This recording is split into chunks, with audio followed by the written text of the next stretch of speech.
আফরান নিশু অভিনীত নতুন সিনেমা দল এর টিজার প্রকাশের পর থেকেই দর্শকদের মধ্যে ব্যাপক কৌতূহল তৈরি হয়েছে। প্রায় 50 থেকে 55 সেকেন্ডের টিজার হলেও এতে এমন কিছু দৃশ্য আছে যা ইঙ্গিত দেয় এই সিনেমাটি হতে পারে একটি সার্ভাইভাল থ্রিলার ও অনুপ্রেরণামূলক গল্প। এখন প্রশ্ন হলো এই সিনেমার গল্পে আসলে কি হতে পারে। আজকে আমরা এই টিজারের 4টি অংশ নিয়ে কথা বলবো। চলুন শুরু করা যাক। শুরুতেই টিজারের প্রথম অংশ। টিজারের শুরুতে দেখা যায় পাহাড়ি এলাকা, সূর্য উঠছে, চারপাশ শান্ত। এই দৃশ্যটা বোঝায় গল্পের শুরুতে সবকিছু স্বাভাবিক ছিল, কিন্তু কিছুক্ষণ পর পরিবেশ বদলে যায়। মানুষ দৌড়াচ্ছে, আতঙ্ক, অস্ত্রধারী লোক দেখা যায়। এখান থেকেই বোঝা যায় গল্পটি সম্ভবত হঠাৎ ঘটে যাওয়া কোনো বিপদ বা সংঘর্ষকে কেন্দ্র করে।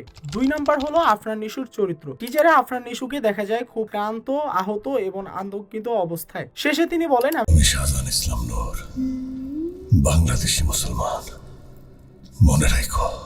এখান থেকেই ধারণা করা যায় তার চরিত্রটি শাহজাহান ইসলাম নূর, যে সম্ভবত কোনো কঠিন পরিস্থিতিতে নিজের পরিচয় ও অস্তিত্ব রক্ষা করার লড়াই করছে। 3 নাম্বার হলো সার্ভাইভাল থ্রিলার থিম। টিজারের দৃশ্য দেখে মনে হয় কিছু মানুষ পালাচ্ছে এবং কেউ তাদের তাড়া করছে। মানে গল্প হতে পারে এমন কয়েকজন মানুষ কোনো বিপদে পড়ে, তারা হয়তো বন্দী বা বিপজ্জনক এলাকায় আটকে যায়, এরপর শুরু হয় বেঁচে থাকার লড়াই। এই কারণে সিনেমাটিকে সার্ভাইভাল ড্রামা বলা হতে পারে। 4 নাম্বার টপিক হলো বাস্তব ঘটনার অনুপ্রেরণা। পরিচালক রেদন রনি বলেছেন, এই শটটা যতটা না অ্যারেঞ্জমেন্টের বিষয়, তার চেয়ে বড় কথা যে এটার যে ইমোশন ডেভেলপ করার দরকার ছিল, এইটার যে মেকিং প্রসেস, এটা খুবই একটা চ্যালেঞ্জিং জার্নি ছিল।